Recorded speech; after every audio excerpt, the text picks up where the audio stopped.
What happens when an entire galaxy dismisses humanity as weak, primitive mammals, only to discover we've been preparing for war in ways they never imagined?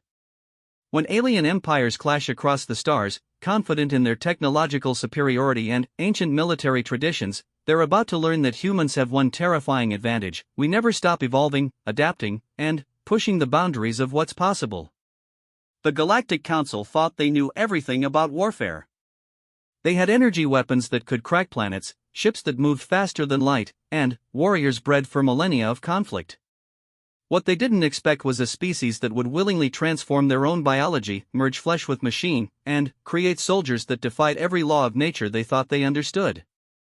This is the story of humanity's greatest secret, and the alien empires that learned too late that underestimating human ingenuity is the deadliest mistake in the universe. The crystalline spires of the Galactic Council chamber hummed with tension as Admiral Zephyx of the Keth-Moran Empire gestured dismissively at the holographic display floating before the assembly.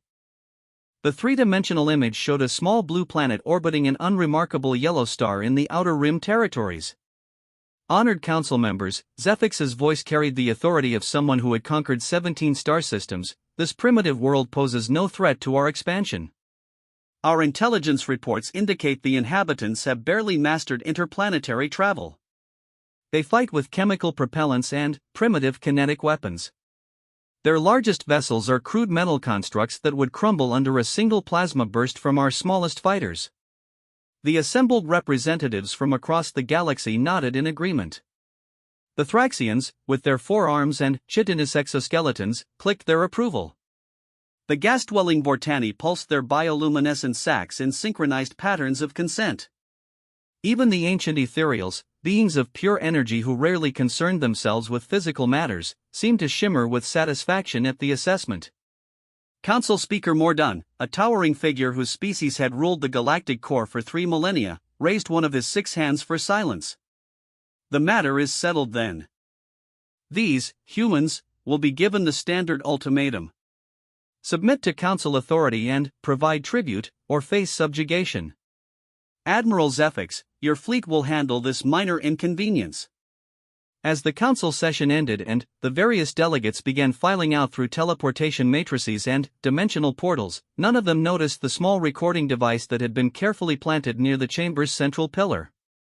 The device, no larger than a grain of sand and completely invisible to their advanced sensors, had been transmitting everything directly to a heavily encrypted relay station in a nearby asteroid field.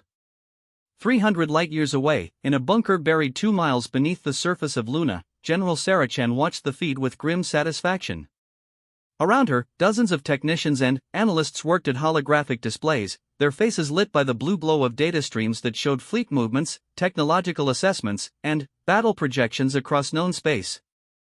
They think we're primitive, Chen said to her aide, Colonel Marcus Rodriguez, who stood at attention beside her chair. Good. Let them keep thinking that.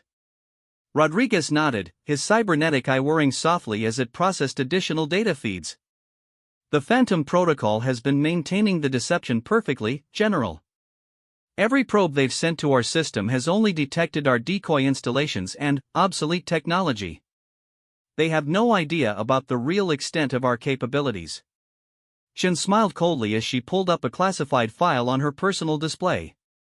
The document was marked with security clearances so high that fewer than 50 people in human space even knew it existed.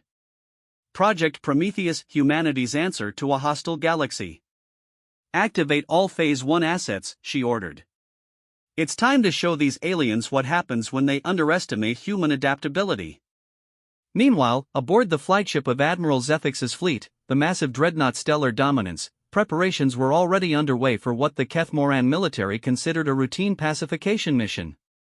The ship stretched nearly 5 kilometers from bow to stern, bristling with energy cannons capable of reducing continents to molten slag. Its crew of 10,000 represented some of the finest warriors in the Empire, beings who had been genetically enhanced for combat across multiple generations. Admiral Zephyx stood on his command bridge, watching through the main view screen as his fleet dropped out of hyperspace at the edge of the human solar system.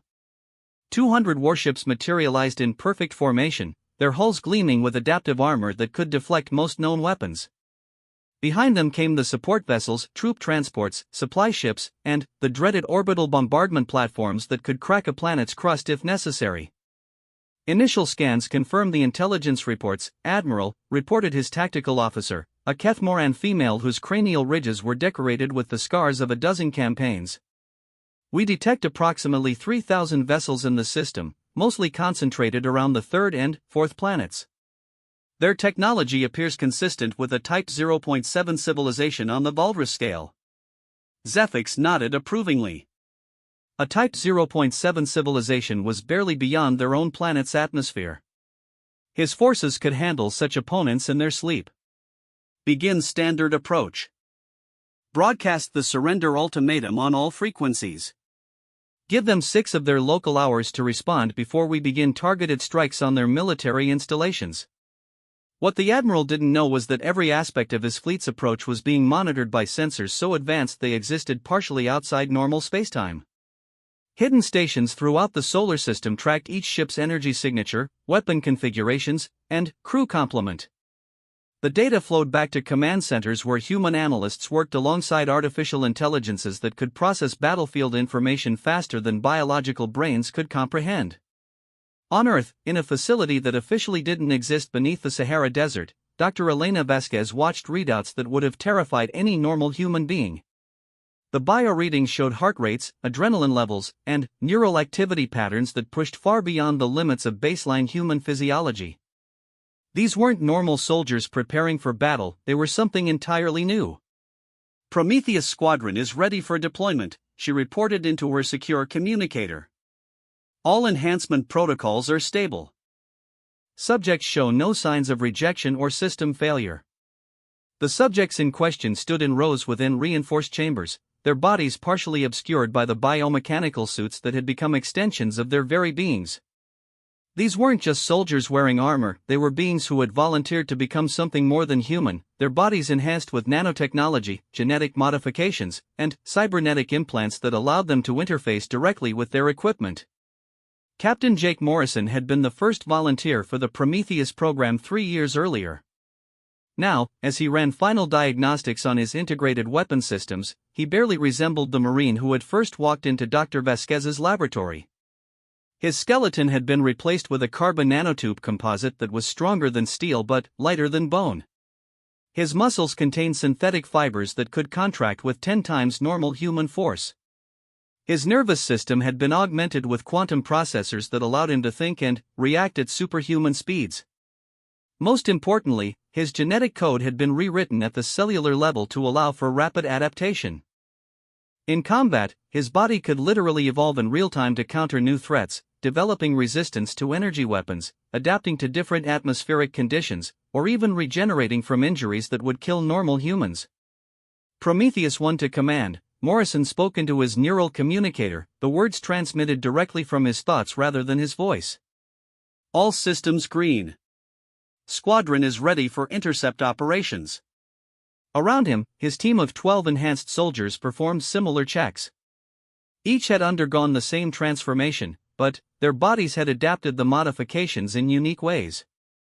Sergeant Lisa Park could manipulate electromagnetic fields with her bare hands. Corporal David Kim's body temperature could shift from absolute zero to plasma levels in seconds. Lieutenant Maria Santos could phase through solid matter by adjusting her molecular density. They were no longer entirely human, but they were still fighting for humanity's survival. As Admiral Zephyx's fleet continued its approach toward Earth, confident in their overwhelming superiority, they had no idea they were about to encounter an enemy that had deliberately chosen to evolve beyond the limitations of their original species. The aliens had spent millennia perfecting their technology and breeding warriors for combat. Humanity had taken a different approach. They had perfected themselves. The first indication that something was wrong came when the alien fleet's long-range sensors detected energy signatures that shouldn't have existed in a primitive system. The readings were subtle at first, just slight anomalies in the background radiation that suggested more advanced technology than their intelligence reports had indicated. "Admiral," the tactical officer called out, her voice carrying the first note of uncertainty since they had entered the system. "We're detecting some unusual energy patterns near the fourth planet." The signatures are inconsistent with our previous assessments. Zethix frowned as he studied the updated sensor data.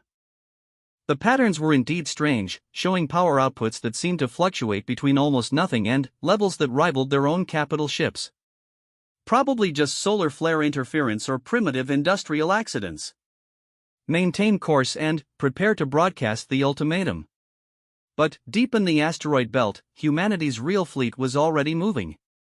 Ships that had been disguised as space rocks and mining operations powered up weapons systems that incorporated technology the Galactic Council didn't even have theoretical frameworks for. Plasma cannons that could punch through any known armor. Missiles that could track targets through dimensional shifts. And, most terrifying of all, boarding pods designed specifically to deliver enhanced human soldiers directly into enemy ships. The war was about to begin, and neither side fully understood what they were about to unleash upon each other. Admiral Zethix was reviewing tactical displays when the impossible happened. His flagship's primary sensors, instruments capable of detecting a single electron across several light minutes, simply went dark. Not damaged, not malfunctioning, completely blind to everything beyond a few thousand kilometers of their position. "Report," he barked, his four eyes swiveling to focus on different crew stations simultaneously. "Sir, we're experiencing total sensor blackout," his communications officer reported, mandibles clicking nervously. "All long-range detection arrays are showing null readings. It's as if space itself has become opaque around us." What the Kethmoran crew didn't understand was that they had just encountered humanity's first strategic advantage, quantum stealth fields that didn't just hide objects, but created localized zones where information itself couldn't propagate normally. The technology had taken human scientists 30 years to develop, based on theoretical physics that most alien civilizations had dismissed as impossible.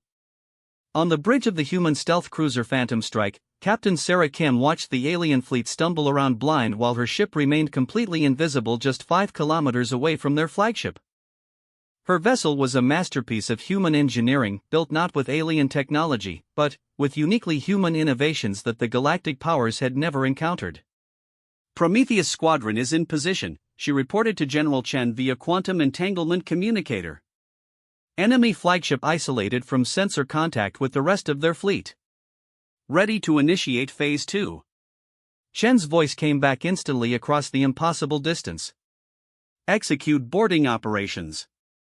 Remember, we need their admiral alive for intelligence gathering. Everything else is secondary." Captain Morrison felt the familiar rush as his boarding pod launched from the Phantom Strike's concealed bay. Around him, his 11 teammates rode in similar pods, each one designed to punch through alien armor using adaptive penetration technology.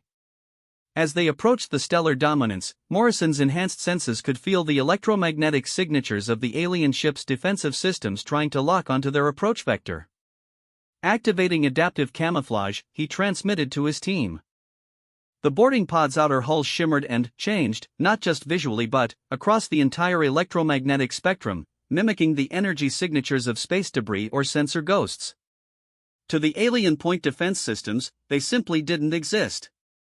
The first the Kethmoran crew knew of the human presence was when 12 sections of their supposedly impenetrable hull simply dissolved. The alien metallurgy that had withstood plasma cannons and antimatter explosions offered no resistance to human molecular disruptors, weapons that worked by convincing matter to forget how to maintain its atomic bonds. Morrison dropped through the breach into a corridor filled with Kethmoran security troops. The aliens were impressive, each one standing nearly 3 meters tall, covered in natural armor plating, and carrying energy weapons that could vaporize normal humans instantly. Against the Prometheus soldiers, they might as well have been children with toys. The first alien fired a plasma bolt that would have reduced a normal human to constituent atoms. Morrison's enhanced body detected the energy discharge, analyzed its composition in microseconds, and began adapting. His skin developed a crystalline structure that absorbed and redirected the plasma energy, while his nervous system rerouted itself to prevent thermal damage. He didn't just survive the hit, his body learned from it. What followed wasn't a battle. It was a demonstration of what happened when an unstoppable force met a very movable object.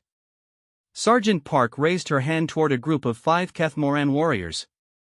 The electromagnetic field she generated didn't just disable their weapons, it induced critical failures in their cybernetic implants, dropping them to the deck in convulsions as their own enhanced biology turned against them.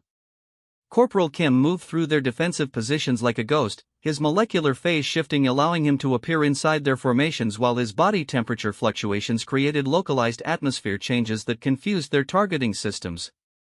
Meanwhile, Lieutenant Santos had already reached the ship's main computer core by walking through 20 meters of solid bulkheads. Her touch-based hacking abilities, enhanced by nanotechnology that could interface with any electronic system, gave her complete access to the Keth Moran database within minutes. Prometheus 1 to strike team, Morrison transmitted as he cleared another corridor of defenders. We have full access to their command and control systems. Uploading tactical data to Fleet Command now. The information that flowed back to human forces was devastating to alien plans. Complete fleet compositions, weapon specifications, defensive capabilities, and, most importantly, the political structure that had authorized this invasion. General Chen smiled grimly as she reviewed the data from her lunar command center. So the Galactic Council thinks we're a primitive nuisance, she murmured. Colonel Rodriguez, initiate Phase 3. It's time to introduce them to human logistics. What the aliens had failed to understand about humanity wasn't just their technological innovations or their biological adaptability, it was their approach to warfare itself.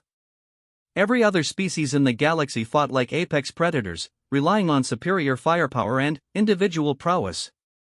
Humans fought like a virus, adapting, spreading, and using the enemy's own systems against them. Across the alien fleet, similar boarding actions were taking place simultaneously.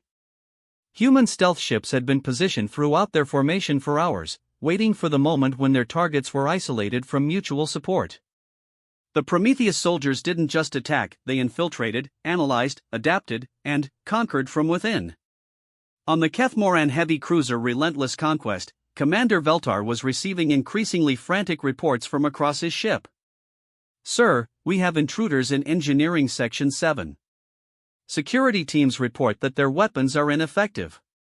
The intruders appear to be some kind of advanced combat synthetics.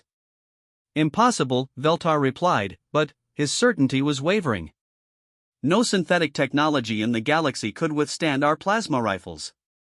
What he didn't understand was that the synthetics were actually human soldiers whose bodies had been modified to survive in any environment. Private Chen Wang had already adapted to the ship's atmosphere, which was toxic to baseline humans. Her lungs had developed filters that could process the alien air mixture, while her digestive system had learned to neutralize the chemical compounds that should have been fatal. More importantly, her enhanced immune system was already developing antibodies to Keth Moran biological warfare agents that hadn't even been deployed yet. The human boarding teams weren't just winning individual battles, they were learning everything about their enemies in real time. Every weapon discharge, every defensive measure, every tactical doctrine was being analyzed and countered by soldiers whose bodies could literally evolve during combat. Admiral Zephyx finally realized the scope of his mistake when his tactical officer reported that 17 of his ships had gone dark simultaneously, their quantum communicators either jammed or captured. How is this possible? We detected no enemy fleet movements. Our sensors showed only primitive vessels in the outer system. Sir, his science officer reported with growing panic, I'm reading massive energy signatures throughout the asteroid belt. Whatever technology they're using, it's been hiding in plain sight for hours, possibly days. The truth was even more disturbing than he imagined. Humanity had been preparing for this moment for decades, ever since their first contact with galactic civilization had revealed the hostile nature of most spacefaring species. The asteroid belt installations weren't recent constructions, they were permanent bases that had been built to look like natural formations while housing weapons systems that incorporated the best of human innovation. Plasma cannons that used solar wind as ammunition. Missile systems that could manufacture their own warheads from asteroid material. Most terrifying of all, manufacturing facilities that could produce new ships and weapons in real time using nanotechnology that the aliens couldn't even detect, much less counter. Admiral, his communications officer called out urgently, we're receiving a transmission on all frequencies. It's coming from the human planet. The message that appeared on their main screen was simple and direct. General Chen's face looked calmly back at them, her expression showing neither anger nor triumph, just professional competence. Admiral Zephyx of the Kethmoran Empire, she began, you have violated the sovereignty of the human colonial authority. Your fleet is currently compromised, your ships are being systematically captured, and your invasion force has been neutralized. You have one opportunity to withdraw from this system with the remainder of your forces. You have 60 seconds to decide. Zephyx looked around his bridge at crew members whose confidence had evaporated completely. Half his fleet was already under human control, his most elite warriors had been defeated by soldiers that seemed to defy every law of biology and physics, and, worst of all, he was beginning to suspect that this wasn't even the full extent of human capabilities. What are your terms for withdrawal? He asked, his pride warring with his survival instincts. Chen's smile was neither kind nor cruel, it was the expression of someone who held all the advantages and knew it. Simple. You will return to the Galactic Council and deliver a message. Humanity is not interested in their authority, their tribute demands, or their expansion plans. Any future incursions into human space will be met with responses that make today look like a polite greeting. She leaned forward slightly, and, for the first time, Zephyx saw something that chilled him to his core. Behind the human general, barely visible in the background of her transmission, were rows upon rows of soldiers in biomechanical armor. Not dozens. Not hundreds.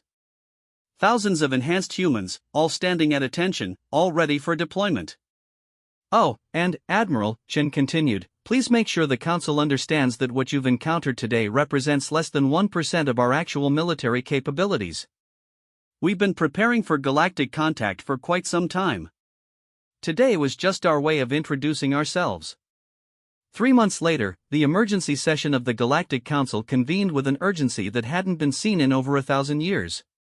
The great chamber buzzed with fearful whispers and nervous energy as representatives from across the galaxy gathered to hear Admiral Zephyx's report. The Kethmoran officer stood before the assembly, his once proud bearing now marked by the haunted expression of someone who had witnessed the impossible. Honored Council, he began, his voice carrying none of its former confidence, I must report that our assessment of the human threat was catastrophically inadequate. They are not a primitive species stumbling toward spaceflight. They are a military power unlike anything we have encountered in recorded galactic history. Council Speaker Mordun leaned forward on his elevated platform, his 6 arms spreading in a gesture of disbelief.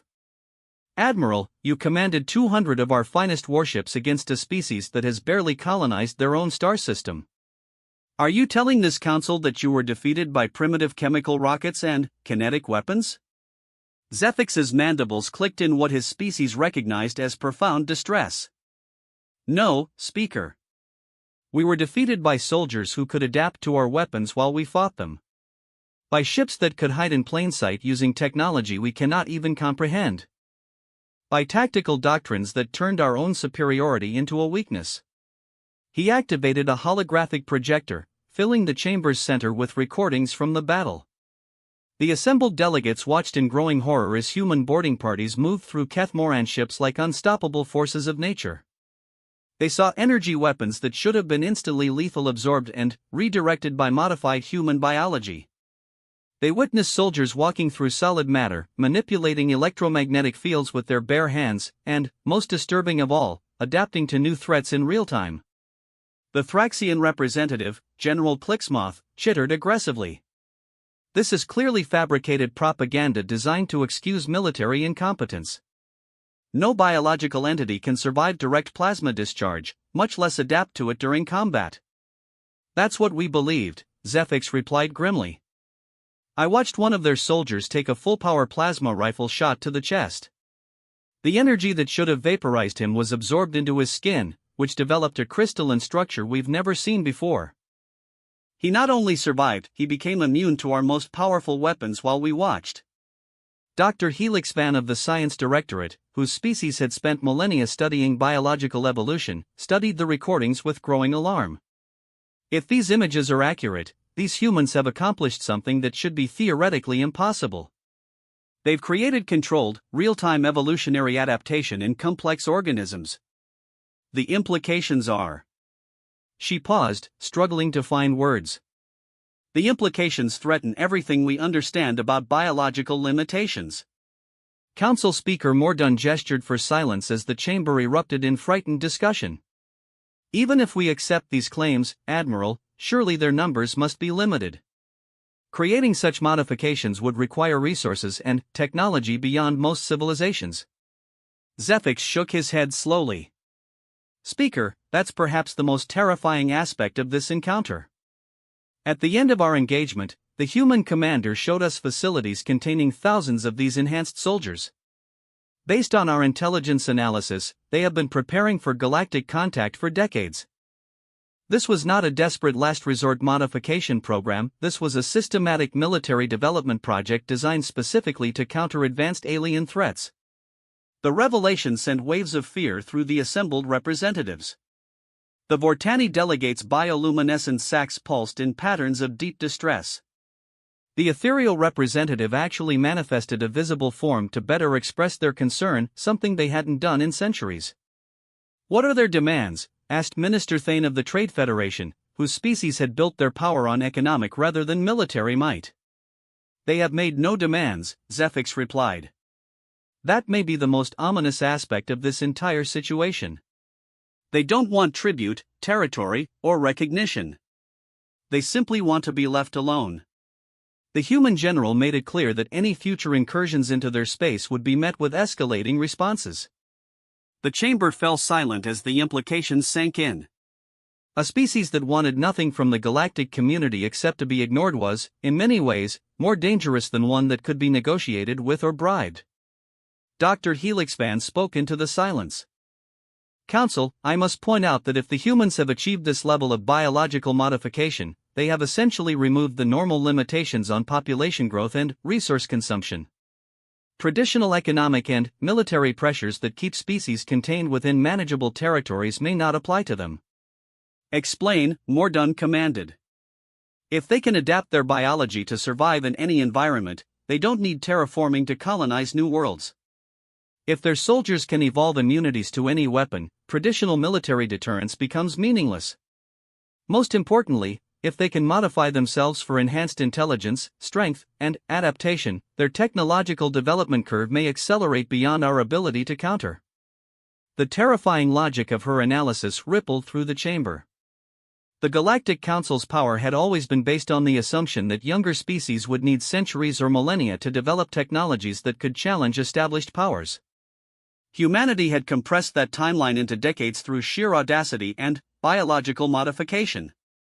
Commander Veltar, who had been granted permission to address the council despite his lower rank, stepped forward.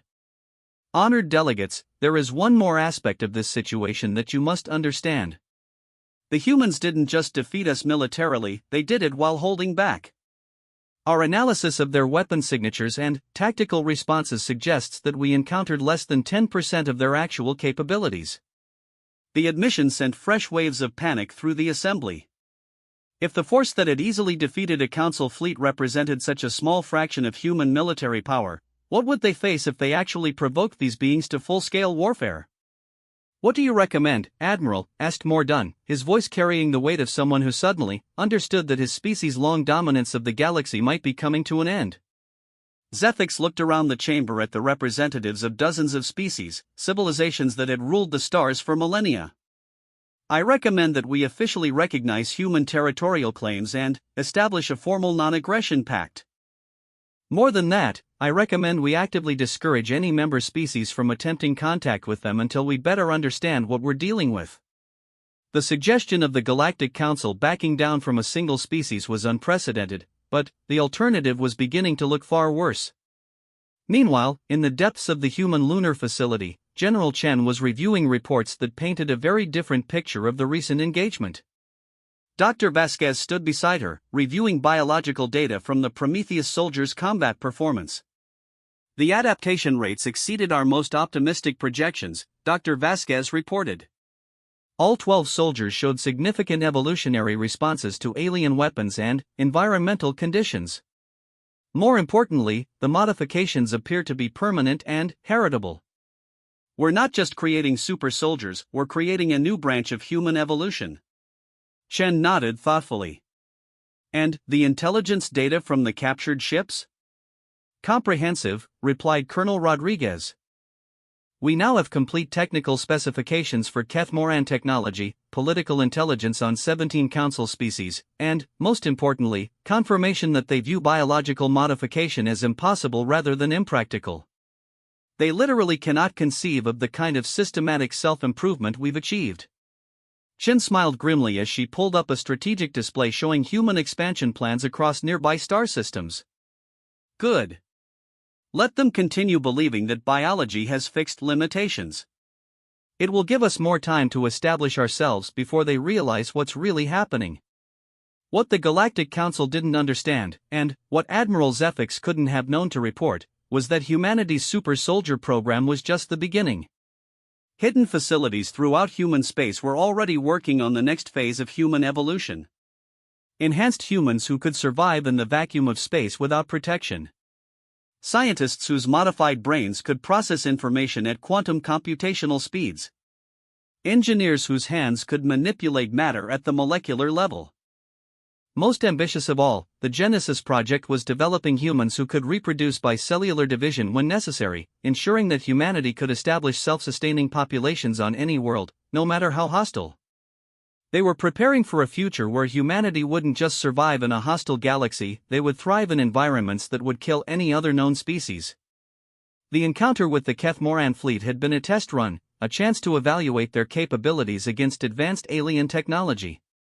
The results had exceeded every expectation. The Prometheus soldiers hadn't just won, they had demonstrated that human biological modification could counter any threat the galaxy might present. As reports came in from across human space showing the successful establishment of new colonies, the completion of additional stealth fleets, and the graduation of thousands more enhanced soldiers from training programs, Chen allowed herself a moment of satisfaction. The aliens had expected to find a primitive species ripe for conquest. Instead, they had discovered that humanity had spent decades preparing for exactly this moment. They had underestimated human ingenuity, human adaptability, and, most crucially, human willingness to transform themselves into whatever was necessary for survival. The galaxy would never be the same. And humanity was just getting started. In the final analysis, the Galactic Council's greatest mistake hadn't been underestimating human technology or human tactics. It had been underestimating human ambition. While other species sought to dominate their environments, humanity had chosen to transcend theirs. The Super Soldier program wasn't just about creating better warriors, it was about creating better humans. And, as the first generation of enhanced humans began to have children who inherited their parents' modifications, it became clear that humanity hadn't just gained a tactical advantage. They had permanently altered the evolutionary trajectory of their entire species. The age of baseline humanity was ending. The age of something far more dangerous was just beginning.